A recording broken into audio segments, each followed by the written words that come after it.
Here we go. Okay, the man who's here to take your questions on the game. Yeah. Would like to start? Jose, a tricky assignment at Huddersfield. How pleased are you with how you got through it? I'm happy that we are in the quarterfinal. I'm happy that we won a match, especially after a defeat. It was the kind of game that a draw wouldn't be a drama. To take the match to Old Trafford wouldn't be a drama for us. But the game was difficult. I think they had a different approach than they had in the Premier League, obviously, because David knows that he doesn't need a point to stay in the Premier League. He knows that he can have a go, and they had that.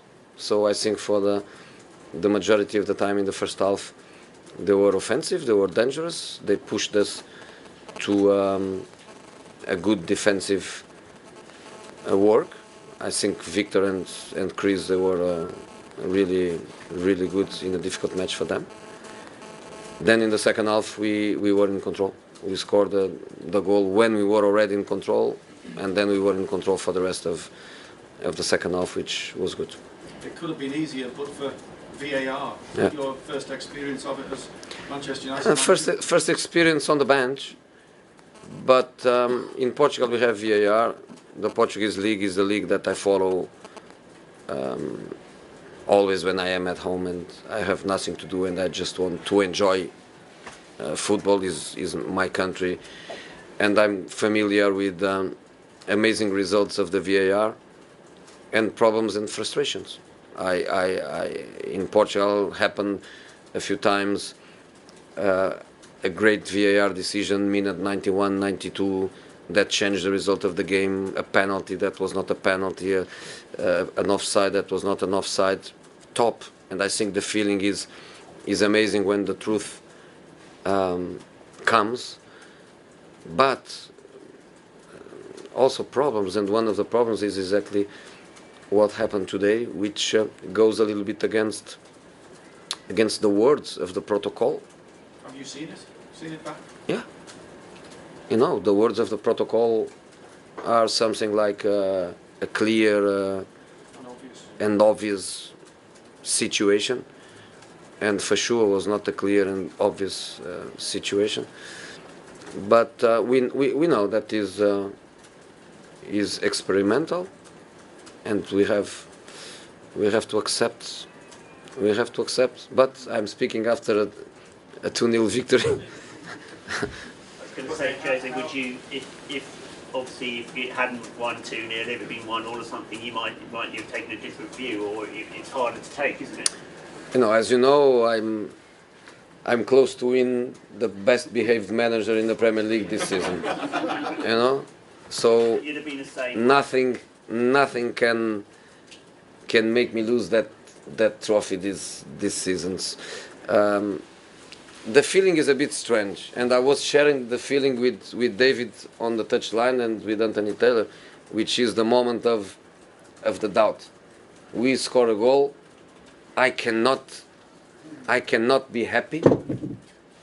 David can see the goal, but he doesn't know that he goes to half time with 2-0 or with 1-0, and takes time, and then the decision comes. So we have to adapt to that waiting time, and we have to cope with the frustration when the decision goes against you.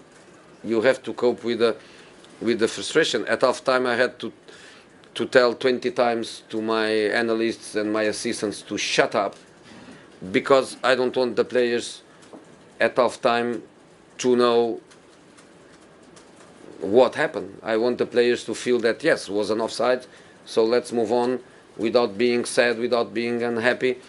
And they were around the computers and saying, wow, shut up. We have to move on.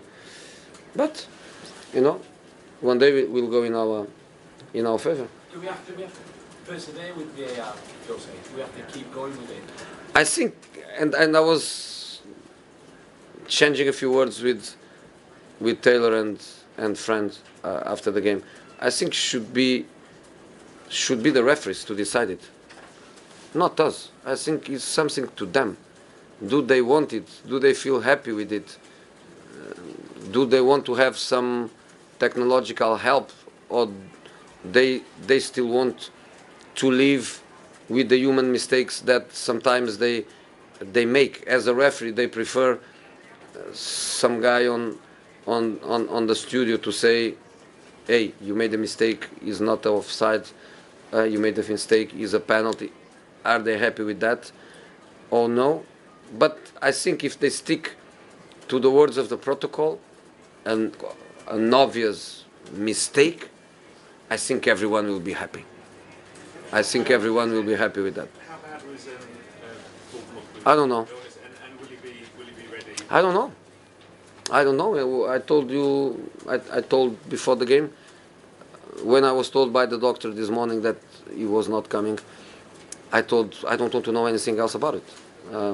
I have to think about who is going to replace him, what I'm going to do, because we work hard during the week. Yesterday we had a good tactical session, and then I have to prepare a new team. Just as curiosity, was Michael Carrick the one that replaced Paul? Paul was going to play on the left side as a number 8 in a 4-3-3, and Matic was going to play as a number 6, and Scott McTominay number 8 on a 4-3-3 on the right side. But then when the doctor told me that Paul was not feeling good to play, we move Matic to the left, which is not his favorite position, and Michael to the positional 6. Now it's time to think about Paul. Now it's time to know what happened, why he didn't feel good enough to play. Can he play, or can he be available to help us on Wednesday? So now it's time to eat something in the bus and to wait for informations.